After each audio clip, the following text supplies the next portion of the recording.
Hi, I'm Rick Steves, exploring more of the best of Europe. This time, it's quintessential Germany, and that means Bavaria. Fairy tale castles, the exciting city of Munich, and fun in the breathtaking Alps.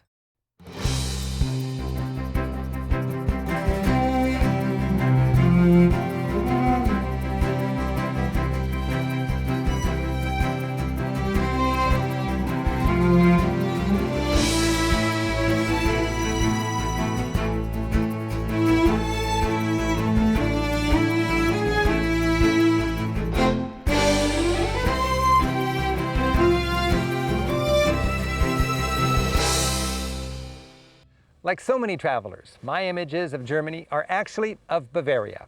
Castles in the Alps, lederhosen, beer gardens, and picturesque churches. I find Bavaria to be the most scenic, charming, and culturally rich part of the country.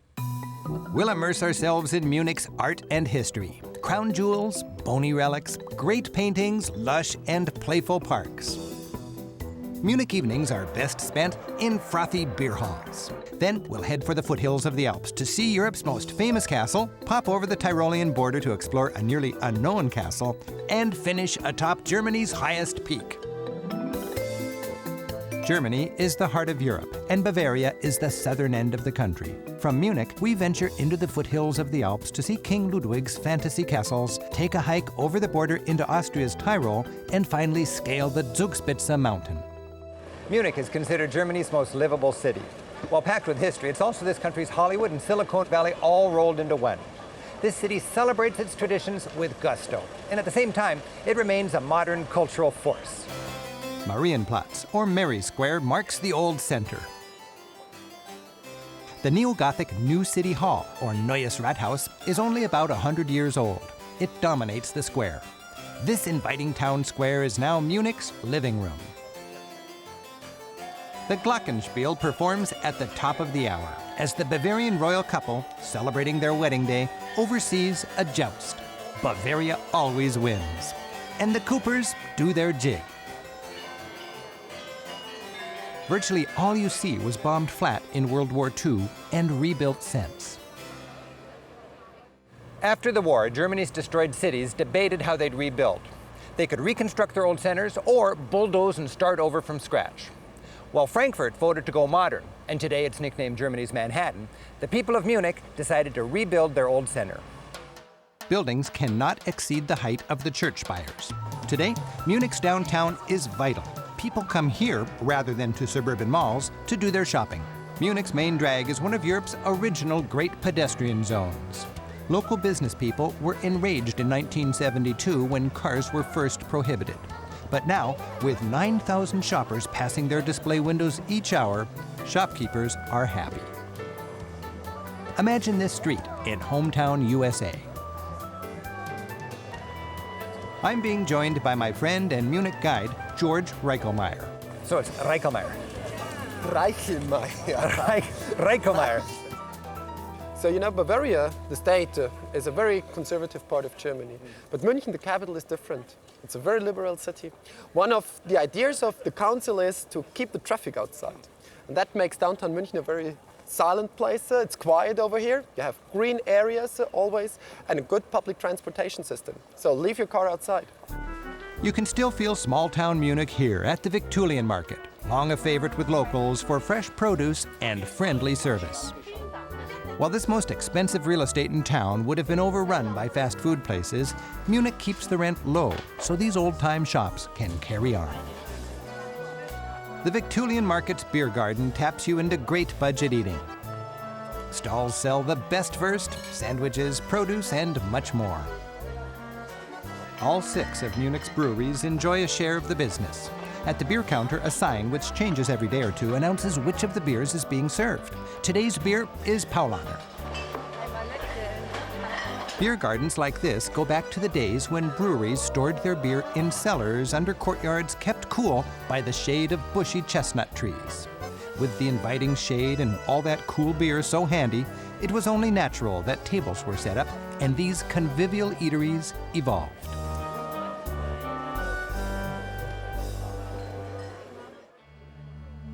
The twin and distinctive domes of the 500-year-old Frauenkirche are the symbol of Munich. But an even more historic church is nearby. St. Peter's Church is Munich's oldest. Built where the early monks probably settled in the 12th century, it has a fine interior and some eye-catching relics. They say Munich has more holy relics than any city outside of Rome. Why? Because for over 100 years it was the Pope's bastion against the rising tide of Protestantism up here in Northern Europe. And favors done for the Pope earned the city lots of relics as gifts. The tomb of Mundida, thought to be a 2nd century martyr, was given to Munich by Rome as a thanks and as a vivid reminder that those who die defending the Roman Church go directly to heaven without waiting for Judgment Day. Munich, or München as it's called in German, was long the capital of an independent Bavaria. Its royal architecture and grand boulevards constantly remind visitors that this was once a political and cultural powerhouse. For maximum imperial Bavarian grandeur, tour the residence. This was the palace of the Wittelsbach family, who ruled Bavaria for more than 700 years. Like so many of Munich's architectural treasures, it was destroyed in World War II and rebuilt since. To meet the Duke, all official guests had to pass through this gallery lined with 700 years of Wittelsbach portraits. Always trying to substantiate the family claim to power, they included the great Charlemagne as an honorary family member. The paintings are scarred by knife marks. In the final months of World War II, when Allied bombs were imminent, Nazi leaders gave the hasty order to slice each portrait out of its frame and hide them away. The Wittelsbachs were always trying to keep up with the Habsburgs, their Austrian imperial rivals, and this long string of ceremonial rooms was basically all for show. The exuberant decor and furniture is from the 1700s, Rococo. And of course, the Wittelsbach family had their own porcelain made for the palace. With all the mirrors, it's porcelain forever.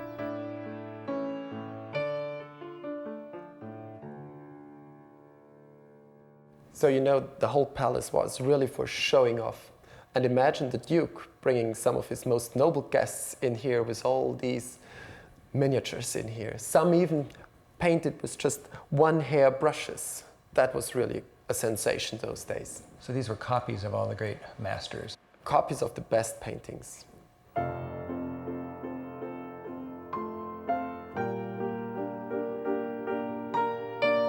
The Palace Ballroom was decorated with ancient Roman statues.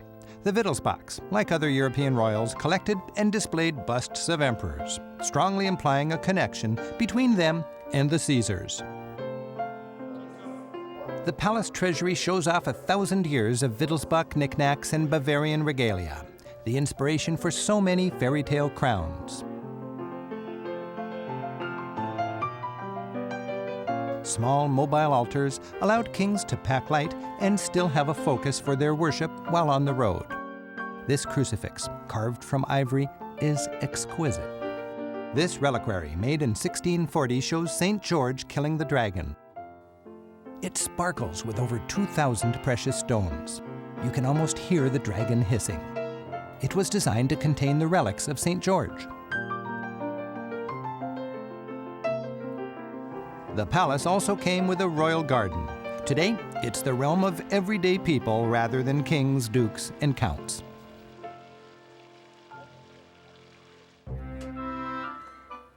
Back then, when the king called out for dinner, he called Alois Dallmayr. This royal delicatessen became famous for its exotic and luxurious food items. All the tropical fruits, seafood, chocolates, great wines, and fancy treats a king could want. Catering to royal and aristocratic tastes and budgets, it remains the choice of Munich's connoisseurs of fine living.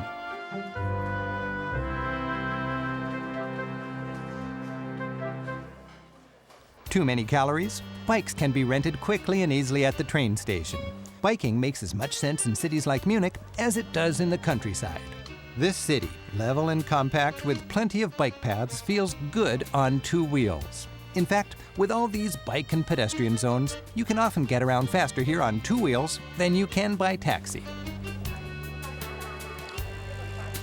Munich's 200-year-old English garden sprawls over 3 miles through the city. It's the largest urban park on the continent.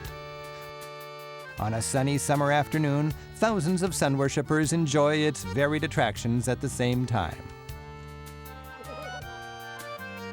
We're here in August, and the surf's up. Where the stream enters the park, its swift flow forms a perpetual wave for local surfers. Meandering further along, the stream becomes as laid back as the sunbathers on its banks. While a local law requires people to wear clothes on city trams, Munich's parks are sprinkled with nude sunbathers. Students, office workers, and families alike enjoy a sunny break from the daily grind. This relaxed attitude toward nudity is commonplace in much of Europe. There are several huge beer gardens within the park. On a balmy summer evening, these are a good stop for dinner. Traditionally, beer gardens allow picnickers to bring their own food and use a table, if they buy a beer. We're eating as Bavarian as possible. I've got my fish on a stick here. What do you call this in German? It's a Steckerlfisch. Steckerlfish? Steckerlfish, fish on a stick. A nice big pretzel. Your pretzel. Carefully carved radish. You've got what? That's A pork knuckle. pork knuckle. Yes, that's a big portion of meat. And big beers. And big beers. München. Cheers. Whether you bring your own food or buy it here, this is a classic Munich gemütlich scene. Gemütlich is a unique word for Bavaria's special coziness and knack for savoring the moment.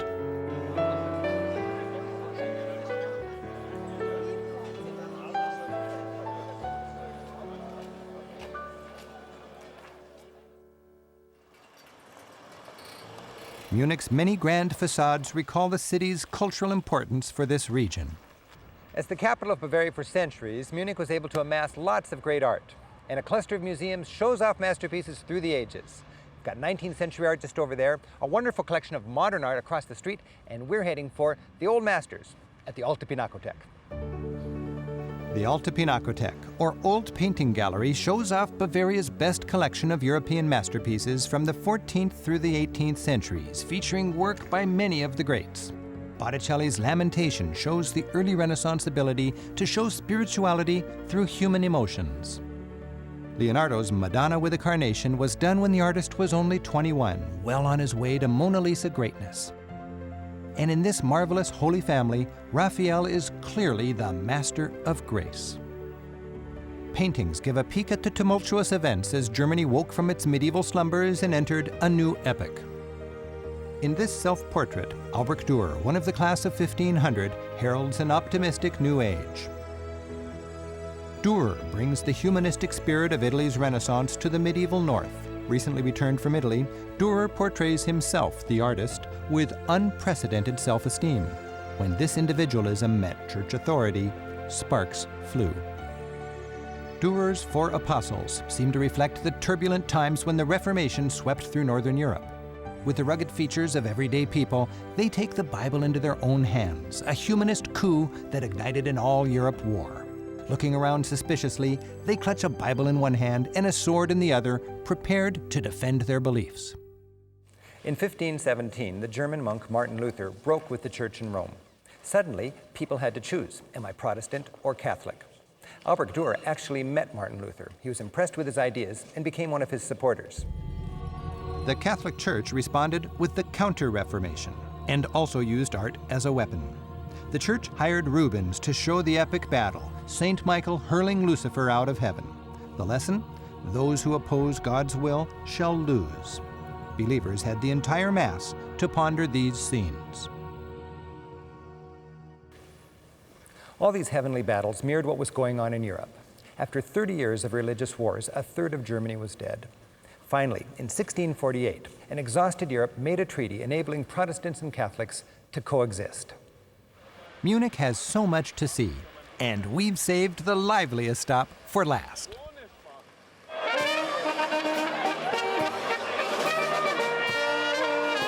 For traditional Bavarian fun, nothing beats a good old-fashioned beer hall.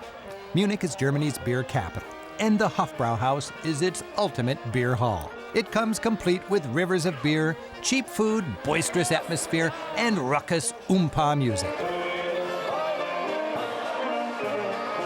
Even if you're not eating or drinking, check it out. While it can be extremely touristic, everybody's having lots of fun. Beer comes in huge liter mugs called ein Maß in German or ein Pitcher in English.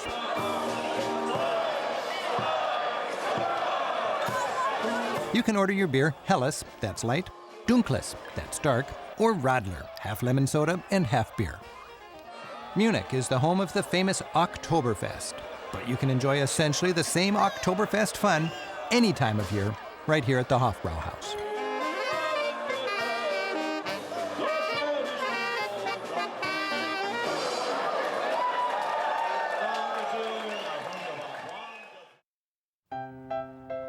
From Munich, an hour's drive takes us deep into southern Bavaria.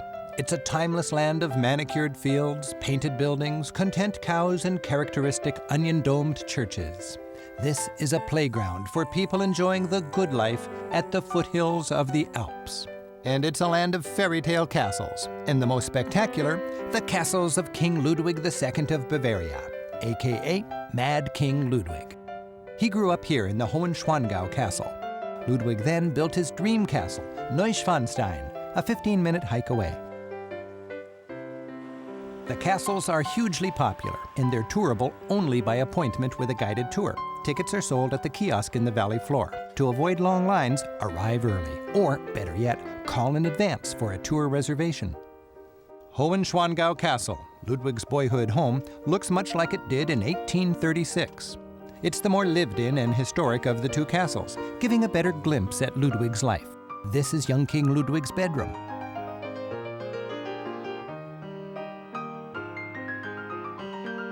And this was his reading chair.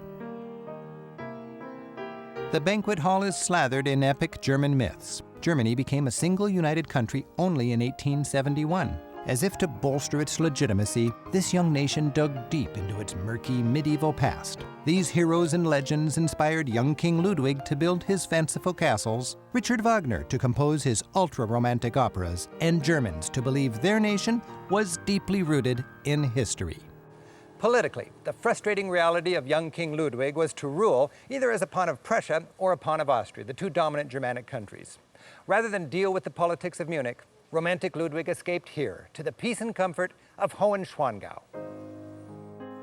Ludwig ruled Bavaria for 23 years until his death in 1886. His best friends were romantic artists, like the great composer Wagner, who Ludwig idolized. Neuschwanstein Castle is just up the hill.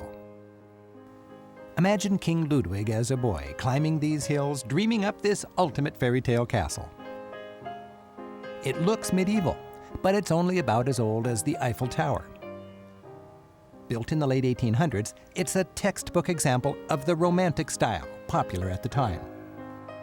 The castle's interior is decorated with misty medieval themes, brave knights, fair maidens, and scenes from Wagnerian operas. Ludwig personified this romantic age. Longing for the natural beauty and emotion of an earlier time, he built his medieval fantasy on the hilltop not for defensive reasons, but because he liked the view. King Ludwig intended to sit on a golden ivory throne in the company of 6 historic kings who were made saints. The religious Ludwig was fascinated by things Byzantine.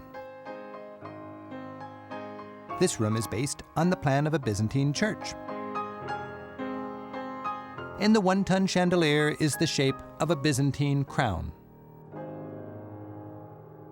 Just a few months after he moved into Neuschwanstein, Ludwig, who was already planning to build an even more extravagant castle, was declared mentally unfit to rule. 2 days later, he was found dead in a lake. People still debate, was it murder or suicide? But nobody complains any longer about the extravagant cost of his fanciful castles. In fact, within 6 weeks of his funeral, tourists were already paying to visit them, and they're still coming. We're staying just over the border in the Austrian district of Tyrolia. With far less tourism, this area offers great value and maximum charm. I sleep in the village of Pinswang at Guesthouse Schluchsen. my tour groups give this place the Best Remote Hotel in an Idyllic Setting award. Run by gracious Herman, this family-friendly working farm offers a great restaurant with plenty of Tyrolean ambience and tastefully modern rooms. From this comfy base, you can conveniently tour the region or just smell the geraniums and feed the deer.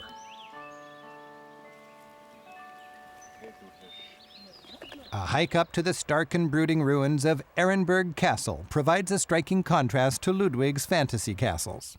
Historian Armin Walsh is spearheading a project excavating and developing what he calls an ensemble of castles, which will create a unique open-air museum. We have an ensemble of castles, 4 elements built in different periods. We start here in the Middle Age with Ehrenburg. We have a Gothic element in the valley. We have a Baroque castle, and we have a brand new fortification system of the 18th century. We're visiting 2 castles of the ensemble, the 13th century Ehrenburg and, higher on the right, the 17th century Schlosskopf. This is a very strategic place because it lies on the 2,000-year-old Via Claudia Augusta. This is a road through the Alps which connected Venezia, Italy with Germany. And this road was also in the Middle Age very important because they transported salt, the white gold. Anyone who controlled the castles controlled the trade. So in the Middle Age, they had to find the perfect hilltop to build the castle. A steep hike takes us up to the bigger and more modern Schlosskopf Castle, which Armin and his crew have just recently started uncovering. Well, Rick, 2 years ago, nobody in this town knew, or only few people knew, that there was a fortification on top of the hill. 2 years ago, you couldn't see anything. It was covered with trees. So you shaved this off? We shaved it, we cleaned it. It was completely covered with trees. So from right there, you couldn't see anything. Whoa, right. 30th century castles like Ehrenburg were built with tiny walls, high towers on hills because of the defense system of the Middle Age. Then they invented cannons. Cannons made this kind of architecture destroyable. This became clear in the early 1700s when, by cover of darkness, local Tyroleans wheeled 2 cannon up here and pulverized Ehrenburg Castle, which was occupied by their enemies, the Bavarians. From this point on, Ehrenburg-style castles were obsolete, and cannon-proof castles like Schlosskopf became the norm. Schlosskopf was built in 1741. Now we see the difference in architecture and fortification. They built here a fortification system 250 meters long, thick walls, 8 meter thick walls, tunnels, everything. A real fortification system for cannons. Modern warfare. Modern warfare. Meeting Europeans like Armin, so connected to their heritage and satisfied with their life's work, is one of the fundamental charms of European travel. We're crossing from Austria back into Germany to ascend a mountain not capped by a castle. Bouncing between countries as you sightsee is now easier than ever. With the unification of Europe, border crossings are basically a thing of the past, and with the euro, the same cash works in nearly all of Western Europe. The Zugspitze, at 10,000 feet, is Germany's highest mountain. A mighty cable car zips us to the top in 10 minutes. The cable is supported by only 2 pylons and stretches the last mile to the summit with no support at all. While there may be many higher mountains in the Alps, this one's unique, standing alone with a view of over 400 peaks in 4 countries: Germany, Austria, Switzerland, and even Italy. The mountain marks the border between the German state of Bavaria, or Bayern, and the Austrian state of the Tyrol. And today, no passports are necessary to enjoy this high-altitude resort destination on what feels like the top of Europe. The Zugspitze is named for a cold and ghostly wind which can really howl in the winter. This hiker's hut was built 100 years ago. And thanks to these beefy cable tie-downs, it's never been blown off the top. By the way, even on a sunny day, it can be cold up here. Bring a jacket. The summit is marked by a cross, carried up here by hardy villagers in 1882. Today, thanks to conveniently placed ladders and cables, it's climbed either from the distant valley floor or from the adjacent summit restaurant by families, seniors, and even travel writers. Whether you're scaling summits, conquering castles, marveling at the treasures of Munich, or picking up slivers on a beer hall bench, this region, nestled here at the base of the Alps, is a joy. This area is another reason Europe just keeps drawing me back. Thanks for joining us. I'm Rick Steves. Until next time, keep on traveling. Auf Wiedersehen. People of Frankfurt decided to go modern, and the city's nicknamed Germany's Manhattan today. The people of Munich voted too. I find it to be the most scenic.